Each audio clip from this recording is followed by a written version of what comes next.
Hello friends and welcome to the Exams Made Simple, and we are back again with the Hindu complete newspaper analysis for 15th of March 2023। 15 मार्च 2023 का the Hindu newspaper analysis देखेंगे। शुरू करने से पहले बहुत बहुत thank you कल के लिए कि आपने 500 लाइक पूरे करवाए एंड किसी ने कमेंट भी किया था कि उसका 500 लाइक था। आज फिर से ज़्यादा ऑप्टिमिस्टिक ना होते हुए मैं 500 ही बोलूँगा कि 500 लाइक्स एटलीस्ट बनते हैं, तो इतना ज़रूर आप करिएगा। और स्टार्ट करते हैं हम सवालों के साथ। सबसे पहले आज के प्रीलिम्स स्पेसिफिक क्वेश्चन। पहला सवाल है अय्या वैकुंठ स्वामिकल के रिगार्डिंग 3 स्टेटमेंट दिए हैं। मैंने आपको बताया था अभी अय्या वैकुंठ स्वामिकल के बारे में, तो इनके रिगार्डिंग 3 स्टेटमेंट दिए हैं। पहला स्टेटमेंट कह रहा है he was a social reformer who contributed to the modernization of Hindu society in South Travancore. दूसरा स्टेटमेंट कह रहा है he condemned those who divided society into many groups and considered them निसास। And third statement is he was contemporary to saint Manikkavasagar. तो आपको बताना है कि कौन से स्टेटमेंट सही है कौन से गलत। देखो इसमें सही स्टेटमेंट कौन कौन से हैं। पहला और दूसरा स्टेटमेंट बिल्कुल सही है, तीसरा स्टेटमेंट गलत है, क्योंकि सेंट माणिक्यवा सागर जो थे वो 9th सेंचुरी में थे, ठीक है ना। He was the 9th century saint, not and Ayya Vaikunda Swamikal जो है वो 19th सेंचुरी के हैं। ही वॉज 19th सेंचुरी, तो इसलिए आपको याद रखना है। Hope you got clarity regarding that as well. 1 and 2 will be the correct answer. Second question है माउंट मेरापी। अभी यहाँ पे रिसेंटली वॉल्केनो इरप्ट हुआ था, तो आपको बताना है माउंट मेरापी कहाँ पर है। ऑप्शंस आपके सामने हैं, Philippines, Italy, Indonesia, Japan. The correct answer for this is C, Indonesia. Question number 3 is Section 6A of the Citizenship Act 1955, which has been referred to the Constitution Bench deals with. तो Section 6A Citizenship Act 1955 का जिसको refer किया गया है constitutional bench को, तो कौन से किस मुद्दे से डील करता है। ऑप्शन आपके सामने है, deportation of foreign identified as foreigners, grant of refugee status, registration of persons detected as foreigners, and deprivation of citizenship. The correct answer for this is C, registration of persons who are detected as foreigners. तो इससे related है section 6A citizenship act 1955 का। आई hope you got clarity regarding the 3 questions. आगे move करेंगे और देखेंगे आज के कुछ PIB के इंपॉर्टेंट न्यूज़ आइटम्स। अब PIB के न्यूज़ आइटम स्टार्ट करते हैं। पहला जो न्यूज़ है वो है 15 जो मार्च है, 15th मार्च 2023, इसको सेलिब्रेट किया जाता है as World Consumer Rights Day. याद रखिएगा, वर्ल्ड कंज्यूमर राइट्स डे के रूप में सेलिब्रेट किया जाता है 15 मार्च 2023 को, 15 मार्च को, ठीक है ना। अच्छा, ये डिपार्टमेंट ऑफ कंज्यूमर अफेयर्स है, वो सेलिब्रेट करता है इंडिया में। डिपार्टमेंट ऑफ कंज्यूमर अफेयर्स आप सब जानते होंगे। अब देखो यहाँ पे एक इंपॉर्टेंट चीज़ बता दूँ, इस बार की जो थीम है वर्ल्ड कंज्यूमर राइट्स डे की, वर्ल्ड कंज्यूमर राइट्स डे की थीम जो है वो है empowering consumers through clean energy transition. Empowering consumers through clean energy transition, ये थीम रखी है। एक और चीज़ बता दूं, एक नेशनल कंज्यूमर हेल्पलाइन भी है। आप लोग के लिए बता दूं कि नेशनल कंज्यूमर हेल्पलाइन भी है, जिसको हम 1915 बोलते हैं। The number is 1915। ये टोल फ्री नंबर है, अगर आप इसमें जा कर के कंप्लेंट करें, अगर आपको कोई इशू है तो आप कर सकते हैं, ठीक है ना। I hope you got clarity overall regarding this theme. याद रखिएगा, empowering consumers through clean energy transition. दूसरी जो न्यूज़ है वो आपकी है ब्यूरो ऑफ इंडियन स्टैंडर्ड्स की, BIS यानी कि ब्यूरो ऑफ इंडियन स्टैंडर्ड्स, जो कि नेशनल स्टैंडर्ड बॉडी है इंडिया की। It is the national standards body of India. इसने बेसिकली एक प्रोग्राम स्टार्ट किया है जिसका नाम है learning sciences via standard, learning science via standard. तो ये जो प्रोग्राम है इसके अकॉर्डिंग क्या किया जाएगा, BIS ने इसमें जो स्टूडेंट्स हैं उनको स्टडी कराएगा, पढ़ाएगा scientific concepts, principles, laws to help students understand the practical application of standards in manufacturing, functioning and testing of quality characteristic और different product। अलग अलग प्रोडक्ट्स का बेसिकली ये देखना है BIS को कि किस तरीके से उनकी मैन्युफैक्चरिंग के दौरान, उनकी प्रोसेसिंग के दौरान कौन कौन से इंपॉर्टेंट कंसेप्ट्स हैं जो दिमाग में होने चाहिए। ये सारी चीज़ें पढ़ाएगा BIS to the students via series of lesson plans. और ये लेसन प्लान्स किसके अंदर आते हैं, learning science via the standards. अब BIS की अगर मैं बात करूं तो Bureau of Indian Standards Act लाया गया था 2016 में, and that act establishes BIS as the national standards body of India. याद रखिएगा, BIS एक्ट कब लाया गया था, BIS एक्ट कब लाया गया था, it was brought up in 2016, and 2016 में इसको लाने के बाद इसको BIS यानी कि ब्यूरो ऑफ इंडियन स्टैंडर्ड्स जो है उसको national standards body of India के रूप में रिकॉग्नाइज किया गया है, ठीक है ना। These are the things which are important. इसके अलावा BIS का नाम मतलब आप सबको पता है कि BIS हॉल मार्किंग ये सारी चीज़ें काफ़ी इंपॉर्टेंट है, क्योंकि बहुत सारी जगहों पे स्टैंडर्डाइजेशन की ज़रूरत है। इनफैक्ट जब अभी BIS 2016 लाया गया था तो बहुत नए एरियाज़ को जोड़ा गया था, जैसे अल्टरनेट फ्यूल्स हैं उनको जोड़ा गया था, ई मोबिलिटी को जोड़ा गया था, मेडिकल डिवाइसेस को जोड़ा गया था, स्मार्ट सिटीज़ को जोड़ा गया था, डिजिटल टेक्नोलॉजीज़ को जोड़ा गया था, न्यू एंड रिन्यूएबल एनर्जी को जोड़ा गया था, ठीक है ना। एंड इसके अलावा एक आपको पता होगा BIS हॉल मार्किंग भी होती है। BIS हॉल मार्किंग ये 2018 में आया था रेगुलेशन। इसमें gold jewellery, gold artefacts, silver jewellery, silver artefacts, इनके लिए भी BIS हॉल मार्किंग मैंडेटरी है, आप सबको पता होना चाहिए। ब्यूरो ऑफ इंडियन स्टैंडर्ड्स मैंने आपको ऑलरेडी बता दिया कि ये अगर हॉलमार्क है तो ये रिलायबल क्वालिटी को दर्शाता है, स्टैंडर्ड को दर्शाता है। तीसरी जो न्यूज़ है वो है सिंगापुर आर्मी और इंडियन आर्मी ने पार्टिसिपेट किया 13th edition of exercise Bold Kurukshetra. तो अगर आपसे कोई पूछे कि एक्सरसाइज बोल्ड कुरुक्षेत्र किन दो कंट्रीज़ के बीच में होती है, तो ये होती है आपके इंडिया और सिंगापुर के बीच में, ठीक है ना। तो याद रखिएगा exercise Bold Kurukshetra is between India and Singapore and it's a bilateral exercise, ठीक है ना, बायलैटरल एक्सरसाइज है। तो I hope you got clarity regarding these news from the PIB। ये PIB के न्यूज़ आइटम्स थे। आगे मूव करते हैं, फ्रंट पेज की एक न्यूज़ है important, supreme court to hear Telangana's appeal against the governor. अब तेलंगाना ने अपील की है सुप्रीम कोर्ट में गवर्नर के अगेंस्ट और कहा है कि governor is basically creating a constitutional impasse, the governor is creating a constitutional impasse by refusing to act on several bills passed by the state legislature. State legislature के द्वारा पास किए गए बहुत सारे बिल्स जो हैं उनको रोक करके रखा हुआ है गवर्नर ने, and that is creating a constitutional impasse. This is what has been said by the Telangana government against the governor in the supreme court. अच्छा, मैं आपको थोड़ा सा गवर्नर के बारे में बता दूं तो कुछ आर्टिकल्स हैं। आर्टिकल 153 जो कि कहते हैं there shall be a governor for each state. एक पर्सन को गवर्नर अपॉइंट किया जा सकता है फॉर वन और मोर देन वन स्टेट। एक से ज़्यादा स्टेट से भी गवर्नर अपॉइंट किया जा सकता है। गवर्नर को अपॉइंट करता है कौन? President. And governor acts as a nominee of the central government. हालांकि याद रखिएगा सेंट्रल गवर्नमेंट के सबॉर्डिनेट नहीं होता है गवर्नर, है ना। कोई आपसे बोले कि सबॉर्डिनेट होता है सेंट्रल गवर्नमेंट का, तो ऐसा नहीं है। एंड ऐसा लिखा रहा है कि इट इज, एक और चीज़ है कि गवर्नर के डुअल रोल रहते हैं, कॉन्स्टिट्यूशनल हेड रहता है स्टेट का, and but he is bound by the advice of council of ministers. कई जगहों पर चीज़ क्लियर हो चुकी है कि governor should not act in his discretion always, he is bound by the advice of council of minister. And governor acts as a link between union government and the state government, ठीक है ना। इसके अलावा article 157, 158 जो है वो eligibility requirements बताते हैं गवर्नर के। गवर्नर के पास पावर होती है तो grant pardon, reprieve etcetera, article 161 के अंतर्गत। इसके अलावा आर्टिकल 213 के अंतर्गत उसको ऑर्डिनेंस की पावर भी रहती है ना। एंड काउंसिल ऑफ मिनिस्टर होती है, CM हेड होता है काउंसिल ऑफ मिनिस्टर का। एंड जो गवर्नर है वो aid and advice of council of minister में एक्ट करता है except in his discretion. Article 163 ये क्लियर करता है। गवर्नर अपॉइंट करता है चीफ मिनिस्टर एंड दूसरे मिनिस्टर्स को, आर्टिकल 164 बोलता है। Governor assent, withhold assent और reserve the bill for consideration of the president passed by the legislative assembly, ये कर सकता है। आर्टिकल 200 के अंदर इसको पावर है। 213 के अंदर उसके पास ऑर्डिनेंस की पावर है। ये सारी चीज़ें मैं आपको बता रहा हूँ।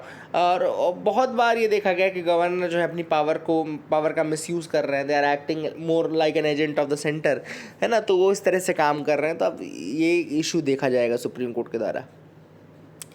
Russian fighter hits American drone. आप सबको पता होगा कि यहाँ पे ये एलिगेशन लगाया गया है जो बाइडन के द्वारा कि रशियन फाइटर ने अमेरिकन ड्रोन को हिट कर दिया है। और जो एरिया है इंटरेस्ट का वो है ब्लैक सी, है ना। Area of interest is black sea. देखो ब्लैक सी बहुत ज़्यादा न्यूज़ में रहा है इस बार, तो मोस्ट प्रोबेबली जो क्वेश्चन है वो ब्लैक सी के ऊपर आ सकता है इस बार। हाँ, there is a quite a possibility that a question can be asked in black sea कि कौन कौन सी कंट्रीज़ हैं जो ब्लैक सी को बॉर्डर करते हैं, या कौन कौन से पोर्ट्स हैं जो कि ब्लैक सी के अराउंड है। तो let me show you this map of black sea. आप देख रहे होंगे ये ब्लैक सी आपको दिख रहा होगा। कंट्रीज़ की अगर हम बात करें कौन कौन सी कंट्रीज़ टच करती हैं, तो ये आपको रशिया दिख रहा है, यहाँ पे आपको जॉर्जिया दिख रहा है, ये टर्की दिख रहा है, ये ग्रीस दिख रहा है, ये बुल्गारिया दिख रहा है, ये रोमानिया दिख रहा है यहाँ पे, ठीक है ना। ये कंट्रीज़ तो टच करती हैं। मैं आपको एक बार वो बता दूँ, इसको टच करती हैं बर्गर टी। तो यहाँ पे है Bulgaria, Ukraine, Romania, Georgia, Russia, Turkey. ये याद रखिएगा कंट्रीज जो टच करने वाली हैं, ठीक है ना। ग्रीस इसको टच नहीं करता है ना, Greece is not touching this, ठीक है ना। तो टोटल ये बर्गर टी ही याद रखिएगा। फिर से लिख देता हूँ, बर्गर टी, जिसमें आपके Bulgaria, Ukraine, Romania, Georgia, Russia and Turkey, these are the countries. अब यहाँ पे कुछ कुछ चीज़ें एक्स्ट्रा फैक्ट, जैसे ये कर्च स्ट्रेट है। कर्च स्ट्रेट किसको कनेक्ट कर रहा है? ब्लैक सी को सी ऑफ अजोव के साथ कनेक्ट कर रहा है कर्च स्ट्रेट, ठीक है ना। और यहाँ पे आपका this on the western side you can see, यहाँ पे बॉस्फोरस है ना। बॉस्फोरस स्ट्रेट, यहाँ पे सी ऑफ मार्मरा है ना, सी ऑफ मार्मरा, और उसके बीच में बॉस्फोरस स्ट्रेट पड़ रहा है। तो इस तरीके के क्वेश्चन भी पूछे जा सकते हैं। और कुछ कुछ अलग अलग, जैसे क्रीमियन पेनिनसुला हो गया, सेवास्टोपोल हो गया, ये भी आपका यहीं पे है।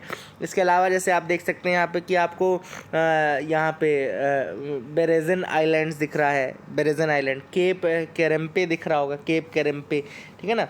और ये सब चीज़ें भी यहाँ पर बॉर्डरिंग नहीं है। तो कुछ कुछ चीज़ें इनको दिमाग में रखना है, इनको याद रखना है ना। I hope you got clarity. आगे मूव करते हैं, देखते हैं और क्या इंपॉर्टेंट न्यूज़ आर्टिकल्स हैं। तो आप मेरे साथ बिल्कुल आगे बढ़ सकते हैं। यहाँ पे ऐसी कोई न्यूज़ आइटम नहीं है जो कि एग्जाम पॉइंट ऑफ व्यू से बहुत इंपॉर्टेंट हो, है ना। देख लेते हैं यहाँ पे, आगे मूव करते हैं, देखते हैं और क्या इंपॉर्टेंट न्यूज़ आर्टिकल्स हैं जिनके बारे में डिस्कस करना है। आते हैं हम एडिटोरियल पार्ट में। पहला एडिटोरियल है Saudi Iran normalisation and challenges in the West. अब आप सबको पता है कि अभी चाइना के ब्रोकरेज में, मतलब चाइना ने ब्रोकर किया है the peace deal between Saudi and Iran, है ना। आप सबको पता है, मैं कुछ कुछ आपको फैक्ट्स बता देता हूँ, बस ज़्यादा नहीं। पहली चीज़ तो ये, पहला पॉइंट ये कि ईरान क्या कर रहा था बेसिकली, ईरान हाउदी रेबल्स जो यहाँ पे यमन में है, हाउदी रेबल्स, यमन आपको पता है सऊदी के साथ बॉर्डरिंग है, तो यहाँ पे उसको फीड कर रहा था ईरान। और उनको फीड कर रहा था तो ऑब्वियस सी बात है, ये एक इशू था अपने आप में। किसके लिए ये इशू था? सऊदी के लिए। तो उनको वहाँ पे पीस चाहिए था। दूसरा, सीरिया वॉर हो रहा था, वहाँ पे भी ईरान का इंटरफेरेंस था, है ना। तो ये एक तो यहाँ पे इंटरफेरेंस कम करेगा ईरान। दूसरी चीज़ ये थी कि सऊदी भी जो था अप्रोच, एक एंटी ईरान अप्रोच लेकर के आगे बढ़ रहा था, क्योंकि इनका बेसिकली जो आइडियोलॉजिकल डिस्प्यूट था वो शिया और सुन्नी वाला है ना। आप सबको पता है कि जो ईरान है वो एक शिया नेशन है ना, and the Saudi is Sunni dominated basically. तो यहाँ पे एक आइडियोलॉजिकल वो भी था, जो कहना चाहिए क्रेडिबिलिटी थी, वो कम थी एक दूसरे के ऊपर, एंड ये इश्यूज चल रहे थे। तो यहाँ पे ये हुआ। अब चाइना को क्या फ़ायदा हो रहा है? चाइना ऑब्वियस सी बात है, चाइना का अपने बेल्ट एंड रोड इनिशिएटिव है, उसको अगर प्रमोट करना है तो उसको वहाँ पे हेल्प चाहिए। वेस्ट एशिया में उसको अपना फुटप्रिंट अगर बढ़ाना है तो उसको यहाँ पे सऊदी और ईरान एक on the same page, they wanted that. तो यहाँ पे एक बेनिफिट चाइना को ये हो रहा था।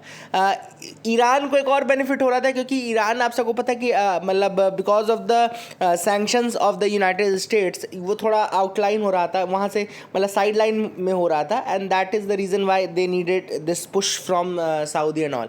एंड दूसरी चीज़, सऊदी को भी ये समझ में आ गया था कि ईरान जो है, ये यूएसए जो है, वो वेस्ट एशिया को उतना ज़्यादा तवज्जो नहीं दे रहा जितना पहले किसी टाइम पे दिया जाता था। Everything is only for Israel and all. And ये एक इशू है जिस कारण से सऊदी अरेबिया भी अब थोड़ा सा शिफ्ट कर रहा है नए प्लेयर की तरफ, ज़्यादा अट्रैक्टिव प्लेयर की तरफ। और वो अट्रैक्टिव प्लेयर कौन था? डेफिनेटली वो चाइना है, ठीक है ना। अब ऑथर ने कहा कि कुछ चैलेंजेस हैं हालांकि अभी, क्योंकि एक तो पहला जो चैलेंज है वो अभी भी the management of Israel's aggressiveness है, ठीक है। पहला तो है इजराइल के एग्रेसिवनेस को कैसे मैनेज किया जाएगा, प्लस इजराइल का जब एंगल आएगा तो सऊदी और ईरान किस तरीके से ट्रीट करेंगे, वो एक पहला इशू है। दूसरा ऑथर ने इशू बताया कि ईरान और सऊदी भी एक दूसरे को भी 100% ट्रस्ट नहीं कर पाएंगे, है ना, इन मैनी मैटर्स। वहाँ पर बहुत सारे मैटर्स में वहाँ पर इशू आने वाला है। एक तीसरा ऑथर ने कहा है JCPO, यानी कि joint comprehensive plan of action, यानी कि जो ईरान न्यूक्लियर डील है वो किस तरीके से आगे बैठती है, that is again a thing to watch in the future. तो यहाँ पे ये कुछ चैलेंजेस जो ऑथर ने इशू किए हैं। आई होप यू गॉट क्लैरिटी। अगला है a case for a better electricity public hearing. यहाँ पे एक चीज़ तो मुझे पता ही नहीं थी, अभी पता चली है। हालांकि आप सबको पता है कि इलेक्ट्रिसिटी का जो मतलब इलेक्ट्रिसिटी से रिलेटेड जो डिसीजंस हैं उसके लिए एक पब्लिक हियरिंग होती है, पता है? यहाँ पे मुझे नहीं पता था, देखो। तो यहाँ पे लिखा हुआ है कि यहाँ पे आप सबको बता दूँ मैं, इलेक्ट्रिसिटी रेगुलेटरी कमीशन जो है, यानी कि ERC जो है, वो पब्लिक हियरिंग कंडक्ट करता है in order to basically discuss with the consumers, discuss with the people, and power sector के जो डिसीजंस हैं उनको इनकॉर्पोरेट करने के लिए पब्लिक हियरिंग होती है। कोविड से पहले तक ये पब्लिक हियरिंग जो होती थी 1-to-1 बेसिस पे होती थी, कोविड के बाद ये ऑनलाइन बेसिस पे कर दी गई थी। इस बार इन्होंने जो ऑथर है उन्होंने ये कहा है कि ना कोविड रिस्ट्रिक्शंस तो हट गए हैं, तो क्या हमको ओल्ड इन पर्सन मोड पे रिवर्ट नहीं कर देना चाहिए, मतलब कि जो ये पब्लिक मीटिंग्स हैं इनमें ट्रांजिशन कर देना चाहिए, ऑनलाइन से फिर से इसको इन पर्सन कर देना चाहिए।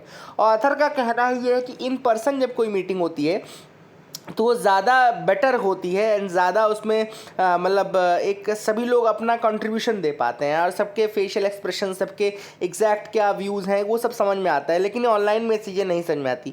अच्छा, ये जो पब्लिक हियरिंग है ये ERC होल्ड करता है regarding tariff revision and all, tariff से संबंधित जो भी रिवीजन है वो इसी मीटिंग में दौरान किया जाता है।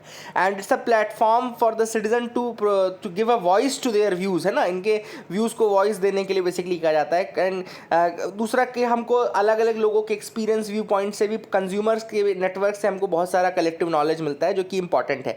ऑथर ने वही कहा कि यहाँ पे हमको कंसेंसस बिल्डिंग के लिए हमको ऑनलाइन से ज़्यादा इन पर्सन मेथड्स यूज़ करने चाहिए एंड पब्लिक इंगेजमेंट जितना ज़्यादा हम इन पर्सन करेंगे उतना ज़्यादा हम उनसे क्लोज हो पाएंगे, है ना। एंड इसके अलावा ये कॉस्ट सेविंग के लिए तो इम्पॉर्टेंट ही है ये। इसके अलावा जो सिटीजन पार्टिसिपेशन कहना चाहिए, कम्युनिटी अप्रोच जो है उसको भी मतलब फर्दर करता है, प्रमोट करता है। तो I hope you got clarity regarding that.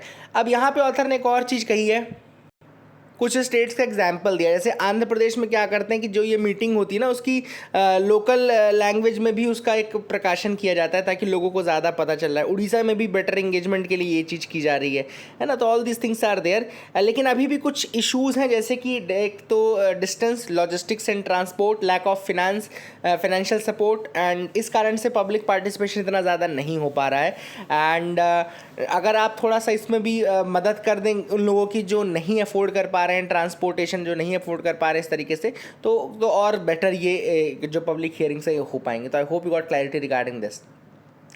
आगे देखते हैं, आगे जो एडिटोरियल है वो है WhatsApp is threatening to leave UK.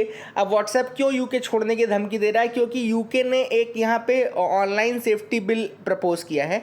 UK ने एक ऑनलाइन सेफ्टी बिल प्रपोज किया है, जिस ऑनलाइन सेफ्टी बिल के आने के बाद जो एंड टू एंड इंक्रिप्शन है व्हाट्सएप का वो बंद करना पड़ेगा। एंड टू एंड इंक्रिप्शन क्या होता है मैं आपको बता दूं। It ensures that a message can only be decrypted by the intended recipient using a secure decryption key. तो ये जैसे एंड टू एंड इंक्रिप्शन का मतलब होता है कि अगर आपने ए ने किसी बी को मैसेज भेजा, सपोज करो ए ने किसी बी को अगर मैसेज भेजा है, तो फिर वो मैसेज केवल और केवल वो बी के पास ही खुलेगा और कहीं नहीं खुलेगा। You can not open that message anywhere else, है ना। तो that is a to b, अगर कोई वो कर रहे हो आप, तो ए का मैसेज केवल बी में ही खुलेगा, बी के डिवाइस में, और कहीं नहीं खुलेगा।